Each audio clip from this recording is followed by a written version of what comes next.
Halo sobat pendengar Apologet. Kali ini kita akan menyaksikan sebuah debat atau lintas agama di mana seorang peserta dari room sebelah untuk mencari nama orang tua dari Rasul Paulus. Hal ini menarik karena beliau dari room ke room untuk mempertanyakan hal yang sama, yaitu siapa nama bapak mama Rasul Paulus. So, jadi kita hari ini menyaksikan ini. Santai sama juga aku tuh udah full itu. Enggak. Salam Pak Jumadi. Mau nanya ini Pak, boleh ya? Permisi Pak Jumadi. Kristen. Muslim. Oh iya, silakan Pak. Silakan Pak. Aku mau nanya ini Pak. Siapa nama bapak dan ibunya Paulus? Nama bapak. Nama bapak dan ibunya Paulus. Mau terjemahan, mau datanya lengkap, namanya untuk apa? Kemudian namanya itu untuk apa? Untuk pengaruh apa sebenarnya namanya Paulus? Kan di Kristen, Paulus itu adalah rasul.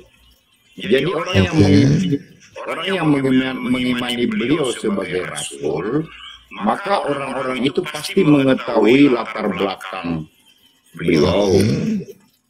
Oke, baik. Kenapa Bapak tidak tanya namanya Rasul Petrus siapa? Rasul Thomas punya mama dan bapak siapa?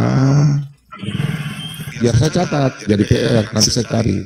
Nama Petrus siapa? Rasul Thomas punya mama dan bapak siapa?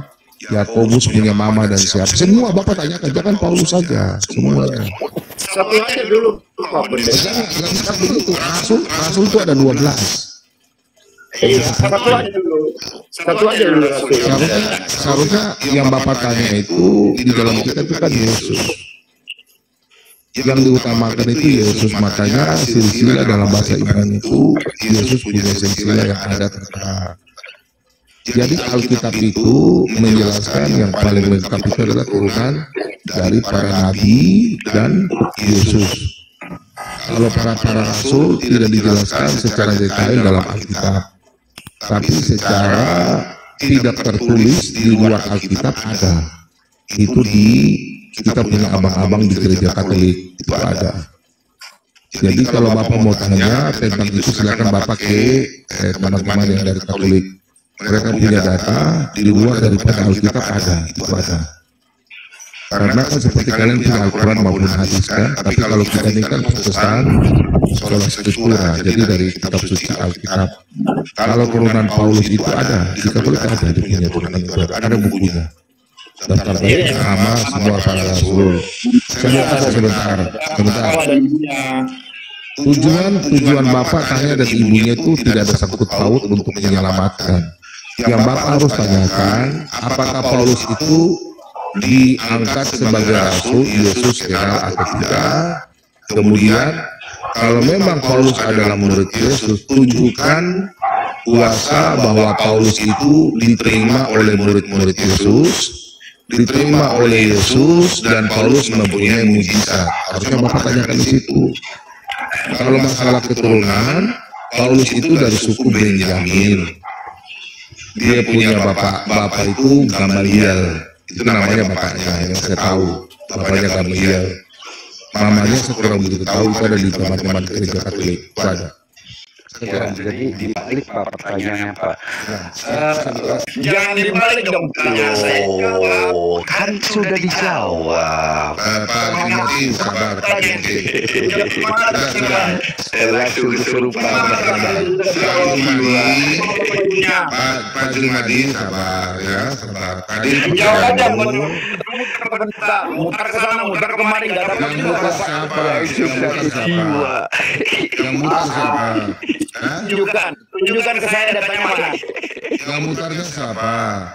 Iya, bapak-bapak yang mutar. Bapak ini saya sudah jawab dengan sopan. Bapak saya sudah, sebentar Pak. Bapak, sebentar Pak.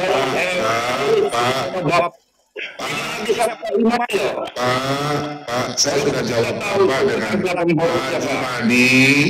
Saya sudah jawab Bapak dengan sopan. Bapak kalau sopan, saya layani dengan sopan.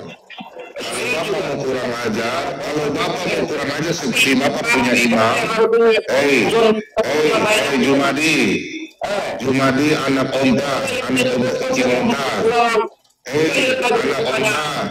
Saya ini sudah bersama Anda. Orang-orang yang tidak sunat umat.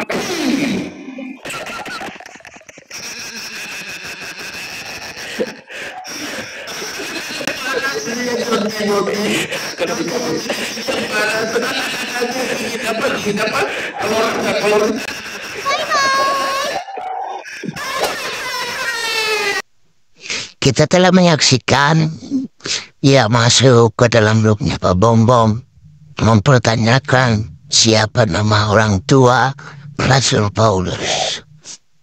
Dia ditanya dan dijawab baik-baik, namun tiba-tiba ia masuk kerasukan jin Tomang, sehingga dia di-kick sama Pak Bom Bom karena tidak ada etika dan adab. So, kita saksikan lagi ke video berikutnya. Dan itu ada seorang yang saya lupa namanya, orang buta itu datang ketika Rasulullah itu sedang berdiskusi dengan pemuka Quraisy. Nah, beliau itu ditegur gitu, itu. Terus sekarang percaya ya. Allah Nabi dan Sebut nama suratnya dalam Al-Quran dengan ayatnya ayat berapa? Abasa, surat Abasa 80 itu dia bermuka masam dan berpaling. Siapa di sini dia? Urusan kalian lah siapa dia di sini. Coba lihat ini. Tinggal kalian baca aja bro, lihat ini pin. Iya ini sekarang dia ini siapa itu aja. Syaratnya mana di sana kata huwa itu mana? Ini dia bermuka masam. Syaratnya mana coba? Apa tunjukkan? Oke, saya tunjukkan apa ini. Syaratnya itu yang huwa itu mana? Ini saya buka Quran.com. Kalau kayak gitu permintaan gampang itu dipenuhi. Kalau itu yang bermuka masam itu siapa? Ya ini kita buka. Ya dia itu siapa? Kenapa diterjemahkan menjadi nama nabimu di situ? Ya tergantung kamu. Siapa itu kamu sendiri itu siapa? Menurut kamu itu siapa di sana? Karena yang ngomong di situ kan Allah. Yang ngomong tentang siapa ya pasti tentang Muhammad lah, nggak mungkin tentang yang lain bro. Baca dari 19 deh. 19 1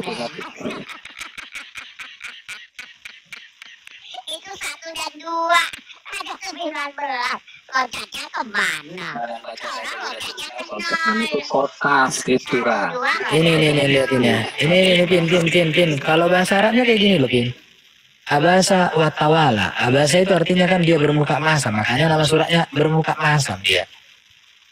Abasa dia itu dapetnya dari dia nambah Quran orang. Bermuka masam. Di sini kalau secara ini dia bermuka masam dan dia berpaling itu artinya. Yang dilakukan oleh Umi Maktum itu kurang beretika. Kalau kamu di sini gini kamu masuk ke kuburan wudhu sendiri. Kalau yang buta ini kurang beretika, kenapa Allah menegur Nabi Muhammad? Harusnya yang buta itu yang ditegur. Gimana sih bro? Gimana sih bro? Kalau salah tegur dong. Aduh. Biasa. Itu yang kamu pahami. Sama ini orang. Urusannya, jika itu salah, ditegur sama Allah, bukan orangnya yang bukan Rasul. Tidak mungkin Allah bisa sampai kepadanya. Aduh, tadi ini orang kemana aja kau dari tadi udah ditunjukkan Quran. Ini Quranmu mengatakan ini teguran ke asbabun nuzulnya, teguran kepada Nabi, tafsir Kemenak, teguran kepada Nabi. Tapi kau bilang justru kalau yang salah itu orang buta, harusnya Nabi Muhammad dibenarkan, bukannya ditegur. Orang butanya yang harusnya ditegur kalau orang buta itu nggak salah. Gimana sih kau cara memahaminya kawanku, cintaku, I love you. Dengar dulu penjelasan aku, jangan dulu ngomong biar kamu ngerti. Rasulullah SAW itu adalah manusia biasa, adalah juga manusia biasa yang punya ilham dari Allah. Dia juga luput dari kesalahan. Di dalam Al-Quran surat Abasa yang artinya bermuka masam, itu adalah teguran Allah kepada Rasulullah. Karena Rasulullah juga luput dari kesalahan. Tapi di dalam surat ini, di dalam firman ini juga menceritakan tentang seseorang yang sebenarnya dalam asbabul nuzulnya menuliskan dia memotong kata-kata Rasulullah ketika Rasulullah masih menjamu tamu, sehingga Rasulullah bermuka masam, dalam artian bahwa Ummi Maknum ini tidak beradab, tidak kurang beretika ketika memotong kata-kata. Ini orang ini. Harusnya yang ditegur itu orang butanya, kalau dia yang salah. Ini justru Nabi yang ditegur, gimana sih lo? Kan Nabi adalah utusan Allah. Ya justru kalau Nabi benar, harusnya dibenarkan dong. Masa yang benar disalahkan, yang salah dibenarkan, itu namanya pelin-pelan. Ini otak kamu yang tidak nyampe ke situ. Nggak nyampe. Lo itu menegur. Kau bilang lagi aku nggak nyampe. Kau yang menentang penjelasanmu sendiri. Kau bilang di situ Nabi ditegur, tapi kau bilang yang bersalah orang yang tidak ditegur. Berarti kalau kamu di rumahmu, istrimu yang salah, anakmu yang kau tegur. Anakmu yang salah, istrimu yang kau tegur. Ya kacau dunia. Aduh. Dengan otakmu sendiri. Gimana sih lu? Dipandu, kami diatur oleh hadis-hadis yang mengatur kami. Ini bicara hadis lagi nanti. Jangan kau melihat Al-Quran dulu. Jangan, coba kamu mikir. Dengar dulu aku sampaikan. Menurut Pak Jum, kalau seseorang itu ditegur, itu karena apa? Karena salah. Enggak, tunggu. Karena salah lah. Saya mau nanya ke Pak Jum. Biasanya kalau orang ditegur itu karena apa, Pak? Pak Jum. Ada beberapa aspek. Dia salah. Apa aspeknya? Apa juga? Apa? Satunya salah. Oke, yang aspek kedua. Nah, itu aja yang pasti dulu. Kan salah. Ya. Oke, berarti yang ditegur yang salah kan? Oke, itu ya. Yang kedua. Nah, biasanya muka ini gini. Ketika muka kita berubah dari yang tadinya kita gembira tiba-tiba menjadi muram atau masam, itu gara-gara apa tuh? Itu gara-gara seseorang yang datang kurang beradab, dianggap kurang beradab sehingga dia memberi tanda dengan muka masam untuk menghentikan apa yang dia sampaikan. Maksudnya ini, Pak, biasanya kalau muka orang masam itu apakah dia senang sama kita atau dia marah sama kita? Tidak harus marah. Kalau kita muka masam itu juga sebagai isyarat. Ya, kesal. Muka masam itu juga bagian dari isyarat untuk menghentikan apa yang dia lakukan. Iya. Itu gara-gara apa, Pak? Gara-gara kita tidak senang kan? Bisa jadi ekspresi tidak senang, bisa jadi itu ekspresi karena kita tidak suka kan gitu. Dulu lah Bang, dengar dulu kalau aku ngomong Bang. Bisa jadi karena tidak senang, bisa jadi juga sebagai isyarat untuk menghentikan perlakuannya gitu. Iya, karena intinya dia tidak suka kan gitu kan, seperti itu. Makanya dia menunjukkan muka masam. Dia tidak suka. Tidak bisa kita simpulkan bahwa dia tidak suka. Bisa saja muka masam itu sebagai tanda atau kode bahwa dia pergi ya. Gitu. Tapi dia ya bukan orang ini, bro. Tapi situasi itu. Ya dia buta. Ini siapa nih yang bukan Nabi ini? Inilah ini orang-orang kalau diskusi gini. Lanjut. Dia buta gimana dia? Kan pasti alternatif gitu. Jadi saya tuh nggak setuju dengan jumlah itu. Karena itu nanti baca tuh yang jelas itu di 19 sampai 21 itu kan ada tuh kayak macam penanda. Jadi kalau saya bacanya itu ada satu penanda itu keterangan siapakah orang ini, itu nanti kita temukan di ayat-ayatnya. Dan saya tuh lebih condong ini sebenarnya itu merujuk ke yang Al-Baqarah 95 itu. Oh, Yang dibangkitkan itu. Karena itu ada yang dibangkitkan tuh. Ini nggak mungkin ke Ashabul Kahfi. Ada beberapa orang, itu cuma satu orang. Tuh, nah kalau mau ikuti yang ke Rasulullah nggak apa-apa. Saya nggak mau ribut sama yang ikut sama itu. Itu Ben. Oke Ben, itu ya saya mau pamit dulu.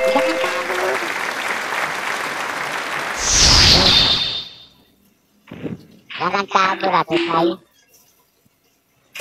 Ya, kita buktikan gimana ya? Sekarang udah boleh lah bertanya dulu sama layar band ini. Bukan, siapa orang buta itu? Kenapa buka mata?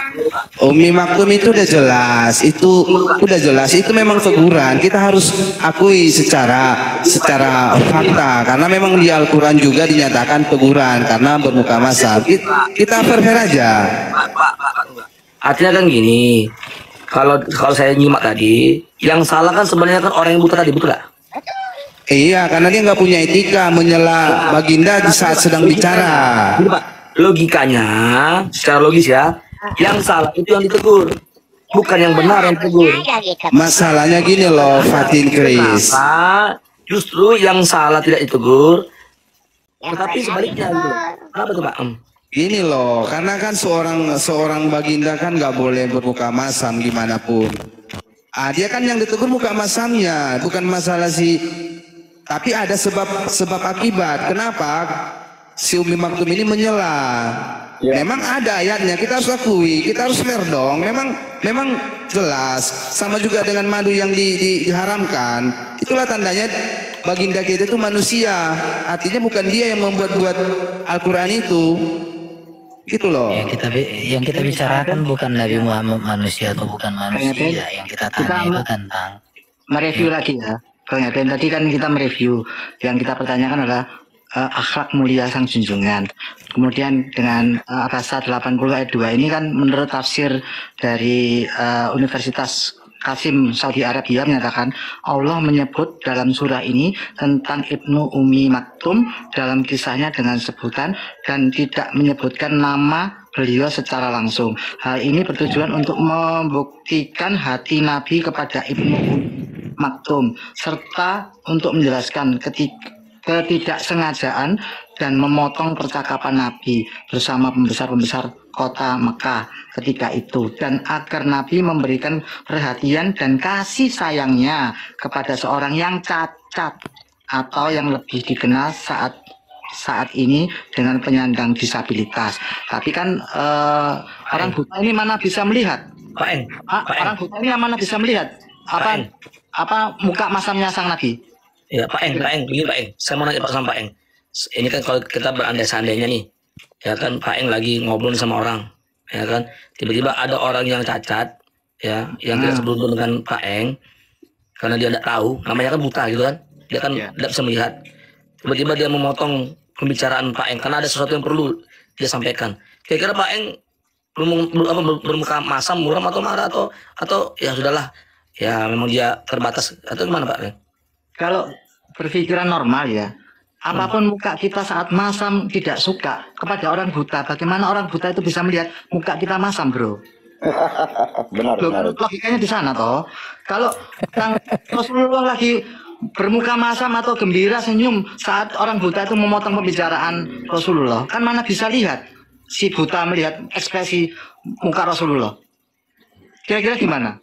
Makanya kalau nggak buta, tahu nggak buta, kecuali kalau tidak buta ya. Kalau tidak buta, itu agar dia hentikan pertanyaannya dengan muka masam itu sebagai tanda muka masam itu bukan marah gitu loh. Makanya orang buta apakah bisa melihat muka Rasulullah bahwa muka Rasulullah lagi masam? Tidak bisa. Coba logikanya. Logikanya bisa kan? Makanya kan surat Abasa ini adalah firman Allah, sehingga bukan kata-kata orang yang buta itu. Makanya kita tidak bisa menafsirkan itu bahwa ini seolah-olah surat Abasa ini orang buta itu yang berkata, ini firman Allah.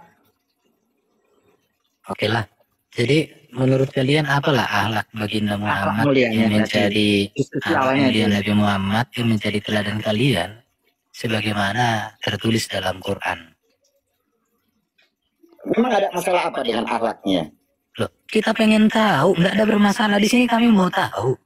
Kalau kamu bilang iya, kalau tak Anda contoh ya, ini tertulis di Quran surat Ya, berapa? lagi 3351 tadi Pak Ben.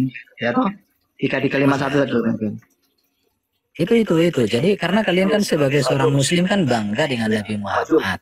Maka tentu kalian harus bisa menjelaskan kekaguman kalian sama Nabi Muhammad di dalam Quran, begitu. Pak Jum, jadi gini Pak Jum. Sekalian Pak Jum bukan siapa agama. Kalau Rasul itu sangat mulia. Gini Pak Jum. Apa namanya permasalahan yang Anda angkat dalam surat Abasa, itu kami sudah jelaskan. Baik juga dengan teman-teman yang lain yang muslim, itu sudah menjelaskan. Pak Jum, gini Pak Jum, dalam surat Abasa itu adalah teguran disampaikan kepada Rasulullah hanya karena bermuka masam. Bermuka masam dalam artian ini bukan berarti marah, bukan. Orang yang bermuka masam itu juga bisa menjadi tanda atau kode agar perlakuan seseorang itu terganggu untuk dihentikan gitu. Ya, apakah orang buta bisa melihat, Pak Jum? Sekarang bisa melihat begini. apa muka masamnya Rasulullah? Sekarang begini, karena Rasulullah di dalam konteks ini dengan muka masam itu dengan berhadapan dengan orang buta, sehingga itu tidak mungkin bisa dikatakan marah, karena orang buta tidak akan mengerti masam atau senyum Rasulullah seperti itu. Tapi ini kan firman Allah. Firman Allah menceritakan bahwa muka masam itu untuk tidak dilakukan lagi kepada oleh Rasulullah kepada siapapun, terutama orang-orang yang cacat. Berarti yang ditegur Allah dan Rasulullah gitu ya, Pak Jum? Gimana? Yang ditegur oleh Allah adalah Rasulullah. Yang mendapat teguran, mendapat teguran Allah SWT itu ada Rasulullah. Di dalam penyampaian surat Abasa yang saya baca ini, kesannya itu untuk Rasulullah. Kesan yang ada di dalam itu untuk Rasulullah. Bahwa menceritakan bahwa ada ketika Ummi Kusum itu memotong ucapan Rasulullah yang sedang berbicara dengan tamunya, lalu Rasulullah sempat menoleh dan bermuka masam. Tetapi itu kan tidak berdampak pada orang buta. Mana mungkin dia mau tahu kalau Rasulullah bermuka masam. Tetapi ini juga lah bagaimana Allah Subhanahu wa taala itu menyempurnakan Rasulnya, sikap-sikap Rasulnya, karena biar bagaimana Rasulullah juga umat adalah manusia biasa yang walaupun dia sebagai utusan Allah tapi tidak lepas juga dari kesalahan. Ini juga menceritakan bahwa apa kejadian-kejadian yang dialami oleh Rasulullah, dilakukan oleh Rasulullah seperti itu. Ya. Jadi menurut dirimu lah dulu.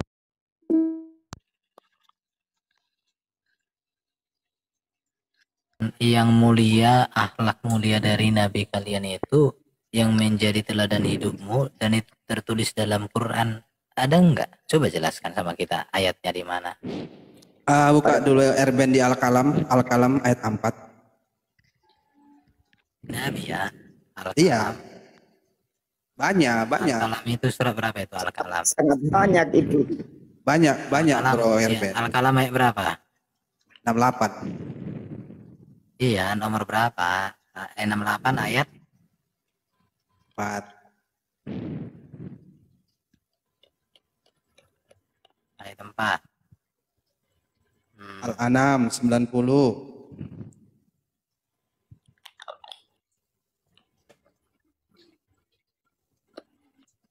At-Taubah 128. Asy-Syura ayat 3. Banyak lah. Jadi justru ayat ini yang kita tanya, bro. Sesungguhnya kamu benar-benar berbudi pekerti agung. Berbudi pekerti agung seperti apa yang dilakukannya? Itu pertanyaan kita. Justru ini yang kita tanya, budi pekertinya dia apa? Ya kan udah banyak ayat tadi, makanya di Loh, belum ada dari tadi pun. Betul kan? Ini yang kita tanya tadi kan, bro? Al-An'am ayat 90. Justru ini kita tanya, kamu benar-benar berbudi pekerti agung. Berbudi pekerti agung itu seperti apa dia? Itu lagi nih ya. Itu firman Allah. Allah yang sudah mengakui bahwa Rasulullah itu berbudi pekerti agung. Allah yang mengakui itu. Iya, yang dilakukannya dia apa budi pekerti agungnya? Secara eksplisit ya Erben, itu yang kau minta ya. Gitu ya, di Al-Quran secara eksplisit gitu ya. Iyalah, budi pekertinya yang agung itu apa? Maksudnya apa? Fakta yang dilakukan Rasulullah. Contoh ya saya kasih. Di hadis boleh nggak? Ya nggak di Quran dong. Di Iya kan penjelasannya kan bisa di hadis, Erpen. Penjelasan itu di hadis banyak itu. Karena penjelasan itu lebih banyak di hadis, karena kalau di Al-Quran itu secara general aja. Contohnya sholat, penjelasan sholat itu di hadis, gitu loh. Iya, Al-Quran itu firman Allah. Hadis ditulis 200 tahun. Hadisnya kan sudah ditulis 200 tahun. Kan Quran kan terperinci Pak, itu loh. Terus susun rapi, terperinci gitu loh. Iya terperinci bukan artinya semua. Yang terperinci itu ya syariatnya, aturannya gitu loh. Kalau juknis juklangnya ya di hadis.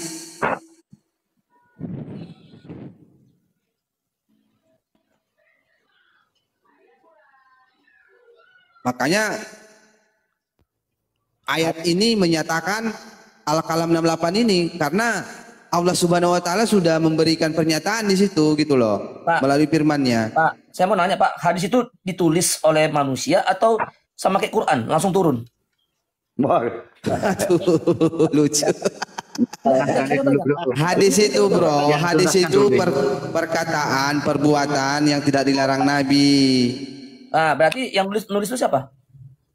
Iya, sahabat lah bro. Oh, sahabat yang nulis. Karena itu kan. Dari mana sumbernya Pak? Dari mana sumbernya? Iya, baginda lah. Oh, baginda. Iya. Itu ditulis berapa tahun tuh Pak? Setelah baginda wafat? Karena awalnya memang baginda itu melarang menulis hadis. Karena fokus ke Al-Quran bro. Loh, kenapa ditulis? Kenapa? Kenapa ditulis? Kan baginda kan melarang menulis. Nah, kenapa ditulis oleh sahabat? Di awal pencatatan penulisan Al-Quran gitu loh. Inilah orang-orang nggak ngerti kalau dia hanya memotong-motong lalu mengkritisi. Awalnya kata-kata itu ada kata awalnya melarang. Inilah orang-orang yang susah ini. Di mana Pak? Di mana ada tertulis bahwa akhirnya baginda itu menyetujui bahwa itu ditulis hadis? Aduh, kalau kayak gini pertanyaanmu Fatul, kita mirroring aja dulu sama kau gimana? Kita udah boleh bertanya enggak? Enggak, gini aja.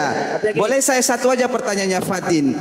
Di mana saksi bahwa malaikat Jibril menyatakan akan lahir Tuhan di kota Daud Sang Kristus? Ayo, siapa namanya? Di mana alamatnya? Itu pertanyaan pertama, pertanyaan aku yang kedua. Iya, biar kita mirroring dulu sama si Fatin Kris ini.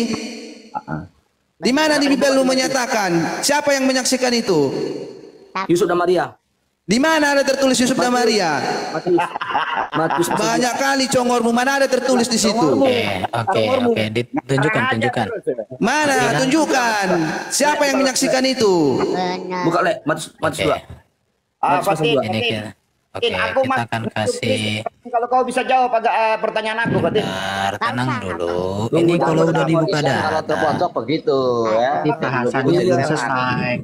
Islam kalau terpojok jadi setan. Udah. Silakan Erben, bukalah datanya biar enak. Di mana? Tadi lu baik-baik aja lu di sini, tapi kalau terpojok jadi setan akhirnya. Itu setan do Islam itu. Mulutmu itu penginjil. Turunkan aja. Nih, bapak-bapak. Turunkan aja. Jangan menghujat lah. Yang menghujat siapa? Kalau pemakan babi seperti ini. Kita baik-baik aja lah. Jangan congor-congor gitu lah. Gak baik. Iya, kau ngomong diskusi sini. Wih. Pemakan anjing ini. Pak Fight Crash ini orang yang saya hormati loh Pak. Yang teman-teman hormati. Matius berapa kita ini kasih data ini? 2. Ini sesudah bangun dari tidur, Yusuf berbuat seperti yang diperintahkan malaikat Tuhan. Ini ada Maria juga ada. Ini saksinya Yusuf dan Maria. Oke, ini Maria dan Yusuf. Baru Elizabeth. Kalau kalian bisa jawab, diam dulu kau. Cuma di diam dong. Di sini diskusi tenang. Ini lagi dibuka data. Oke, naik ke atas, tertib ya. Di sini bukan, di sini bukan adu apa, bukan bongkar kebodohan, tapi data. Ya, orang kalau sudah buka data, kau diam cuma di. Ini jangan seperti itu kali. Cuma di diam dulu. Tadi itu Pak Fight Crash orang yang kita hormati Pak. Coba Pak Pet, di mana itu yang Elizabeth dijumpai sama malaikat itu juga? Lukas ya? Lukas 4. Coba Lukas 4 ayat, kita lihat ya. Jadi sudah ada dua Lukas 2. Sorry Pak Cuma kelahiran Yesus, gembala-gembala ada, kayaknya 1. Elizabeth sudah datang. Ini pemberitahuan tentang kelahiran Yohanes Pembaptis. Ini pada zaman Herodes, seorang imam bernama Zakaria dari rombongan Abia. Ini ya, perhatikan. Pada suatu kali waktu tiba rombongan Elizabeth. Nah, betul. Maka tampaklah kepada Zakaria, malaikat Tuhan. Jadi dikasih tahu ya, Zakaria juga tahu. Iya. Maka ia terkejut dan takut. Oke, kita lihat. Jadi kalau diskusi sama orang Kristen itu datanya harus ada. Iya, harus ada data, nggak ada data macam. Dalam Erven. Hah? Ini kata Zakaria kepada malaikat, akulah Gabriel. Telah diutus berbicara dengan engkau untuk menyampaikan kabar baik kepadamu. Sesungguhnya engkau akan menjadi bisu. Sementara itu banyak orang menantikan Zakaria keluar. Jadi pemberitahuan tentang kelahiran Yesus. Ini dalam bulan yang ke-6 Gabriel. Ada saksinya ya. Jadi malaikat menyampaikan itu ada saksinya. Bukan satu orang. Terus ada Maria, ada ini Elizabeth. Para gembala. Iya, ini di situ masuk ke rumah Zakaria memberi salam. Dan ketika ini ada Elizabeth, Maria, Yusuf dan ini lebih dari 2 saksi. Artinya termasuk sudah cukup. juga para gembala. Para gembala waktu kelahiran. Tapi yang diminta mereka kan nama gembala itu siapa? Oh. Ya, nama gembala itu ada kok dalam catatan gereja. Ada. Kemarin cuman belum dipublish. Tapi ini cukup ini kan Elizabeth, Zakaria dan Yusuf Maria. Maria dan Yusuf. Di Sinaksarion ada itu. Iya, di Sinaksarion ada. Ya, Oke, ada lagi pertanyaan? Sudah dijawab ya? Oke, pertanyaan kedua. Silakan Pak Jum, pertanyaan kedua. Ya, aku marah-marah tadi ya Pak Jumadi. Aku baru panas. Saya gini loh. Tunggu Pak Pangjo. Saya tadi tidak kasar loh sama dia tadi, sama Islam apa tadi? Tidak kasar loh, tapi dia bilang congor. Nah, itu. Jadi pakailah karena dia apa? Dia itu udah panik dia. Gitu. Makanya saya bilang tadi, biasa saya sudah bilang sama dengan kata-kata yang sehat gitu loh. Aku yang keluar tadi, kamu kasar ngomongnya diskusi. Oh, ada. Lu siapa yang kasar? Kamu lah maki-maki temanmu orang. dulu. Temanmu dulu tadi. Saya dengar dari temanmu tadi bilang kotoran. Sekarang gini, aku mau aja, silakan jawab. Ya, silakan. Apa mau katanya? Jawabannya ya, langsung aja to the point ke siapa nama bapak dan ibu Paulus? Aku tahu. Bapaknya Ucok, namanya Masaroh. Buktikan saya salah. Saya tahu itu. Bapaknya namanya Ucok. Maknya namanya Maisaro. Salah, Udin. Buktikan saya salah. Kalau nggak bisa, kamu bayar 500 koin sekarang. Coba Pak, buktikan Pak. Buktikan. Bahwa perkataan Pak bukan Nabi ini salah. Pak Jum, silakan Pak. Buktikan. Saya bertanya kok kalian yang balik bertanya. Ya buktikan saya salah. Siapa nama ibunya Paulus? Siapa nama bapaknya Paulus? Paulus lahir di mana? Kandang sapi atau kandang domba? Kandang apaan? Dia punya rumah bagus. Islamnya mulai keluar nih, Islamnya. Buktikan saya salah cepat. Tidak bisa kan? Tidak bisa jawab kan? Siapa nama tadi udah saya jawab. Pak, udah dijawab. Sudah. Ah, itulah. Model kalian cuma ngarang kan? Mana datanya? Mana sejarahnya? Bukti sejarahnya? Kan aku mimpi. Pak Jumadi, pertanyaan yang sama boleh saya sampaikan Pak Jumadi. Bapaknya Isa, jawab istri dulu Maria. pertanyaan saya. Iya, sama pertanyaan Pak Jumadi sama. Bertanya aja terus tentang saya mau tanya. Pertanyaannya Pak Jumadi sama. Belum dijawab kok balik bertanya lagi gimana? Coba jelaskan pada kami, di room sini Pak Jumadi agar cerdas ya. Siapa bapaknya Isa, suami Maria? Coba sebutkan. Karena di sini nggak ada ilmu. Kok nggak ada ilmu? Kabur. Kalau saja Alkitab tidak menuliskan ibu dan bapaknya. Ya udah, biarin aja bro. Karena gini, tunggu Pak, saya mau katakan. Kenapa orang tua atau apa nama itu dari Rasul Paulus tidak dijelaskan? Karena Alkitab itu bukan buku bibliografi. Ya, jadi Alkitab itu bukan buku. Salam. Alkitab itu bukan buku autobiografi. Sama bro, jawabanmu itu kalau kita tanyakan siapa bapaknya Isa, istri Maryam sebagai bapak administrasi di dunia, bahwa itu Quran kami bukan biografi, sama aja mereka akan jawab seperti itu. Terus gini. Tunggu. Logikanya gini Pak Pit. Karena Rasul Paulus itu bukan tokoh sentral yang diciptakan. Aduh, Pak Jumadi. Sahabat Taburegat, kita telah menyaksikan itulah dari perjalanan Pak Jumardi untuk mencari nama bapak mamanya Rasul Paulus. Saya tidak mengerti apa tujuan maksud pertanyaannya dan apa pentingnya mempertanyakan nama bapak dan mamanya Rasul Paulus. Inti utamanya dalam Alkitab adalah Yesus Kristus, pengabaran kabar baik, maka sehingga yang tertulis yang banyak dicantumkan adalah biografi Yesus Kristus. Aduh, saya tidak mengerti apa yang dimaksud Pak Jumardi dan dia telah merasa hebat. Wah, umat Kristen tidak bisa menjawab siapa nama bapak mama. Bukan itu intinya, bro. Kalau otak sudah rusak seperti ini lah. Oke, terima kasih untuk sobat pendengar Apologet. Mudah-mudahan ini bermanfaat untuk kita semua. Terima kasih. Yesus Kristus menyertai kita semua.